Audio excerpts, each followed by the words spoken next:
Let's take a little run into the back room here. How about this piece with the kids sort of biting the apple on the string? I think it's called Schoolyard Paradise. Right, this is another religious painting. It's Adam and Eve, but the fall is the fall from innocence, the childhood, of knowing them.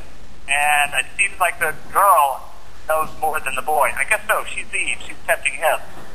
And in the background, the little bell of the church, the school bell's ringing, saying, "Okay, that's it. You just violated the rules." And there's, of course, the snake, and there's the little apple tree there with a bird in it. And okay. Storybook mixing in with life awakening.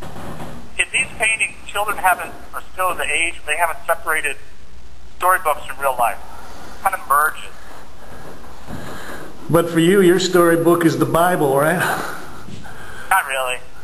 It's the Golden Book. But it probably influenced a lot of the Golden Book. Probably influenced a lot of your subject matter and stuff. I rip on Bible in this show. And how about this the single girl state of grace, sort of almost a saintly little, well, it looks like almost like a little Barbie doll girl here with her. I just got the idea that, when you're offering yourself to God, you're giving your body and everything to God. And that's what they're doing. They're offering themselves to God. Okay. Oh, and this is actually a painting I've seen before called The Forbidden. Actually, I thought that this painting kind of represented a new direction for you, because I think that the way you were building up the impasto and sort of really showing the buildup of the texture of the paint over a long period of time was sort of something that you hadn't used a lot before, and I think you've used it for really great effect here.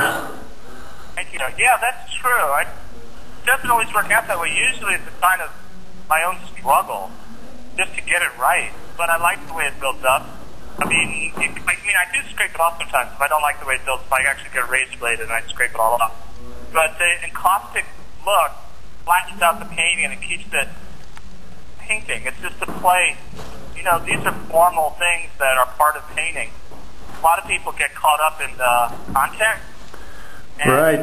There's so much formal stuff going on. Painters understand it. You're an artist. That's right. I also see that artists really get. You've got your snake and your apple in here again, so there's another kind of Old Testament reference, maybe. Yeah, that seems to really be creeping into my work. Or I'm just enjoying reliving it. And how about this one with the little boy in prayer here? That's another... Among the Blue Lion. That's a version of the Daniel and the Lion's Den, set in the suburbs. Daniel, the boy posing, is actually a young nephew of mine. In a contemporary costume. And the Lion. It's good to have a big family. You've got a cheap labor force there. There's the threat. His sister's reaching out to him. You know those little cartoons in the bottom? Sure. Yeah, those are little cartoons from the Saturday Evening Post. It's as if in your childhood world, your adult parents get it. They're often a silly land of adult humor that you don't even get when you're that age. The cartoons. Now, I think that there's also a lot of references to the 1950s. You've got the suburban homes, and actually some of these have a kind of a style that's sort of echoes a lot of illustrations from the 50s, maybe early 60s. Have you spent a lot of time maybe studying and looking at some of the... My wife just showed up. That's me. Okay. Anyway... I was totally inspired by the illustrators of the 50s. I think it's a lost art. Too bad that it all went to magazines. I don't know what young kids look at now, except for photographs. I guess that could, be good, but I loved looking at the illustrations when I was a little kid, just thumbing through the magazines. I mean, they would draw cars. Sure. Cadillacs. You know, like, why? I mean, later they would make photographs, of course. But there was this whole, they would draw a Cadillac, and they draw the people standing around the Cadillac, and then the house in the background, like some spiffy party going on. Fascinating.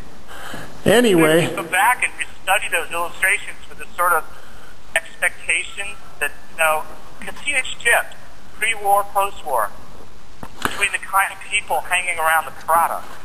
Pre-war was very much focused on the home, and you even had grandmothers in the illustration. Post-war, 50s, you never see anybody over 60.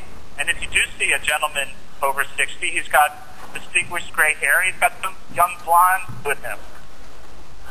Well, thanks for your time here for the little interview. Thanks, James. I'm glad you went to the show.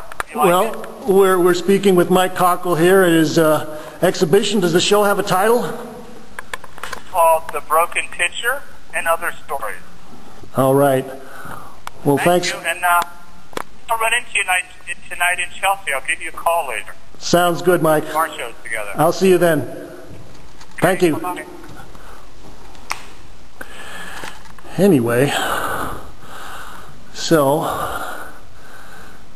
this is James Kalm with another half-ass production here from Mike Cockrill's exhibition, The Broken Picture and Other Stories,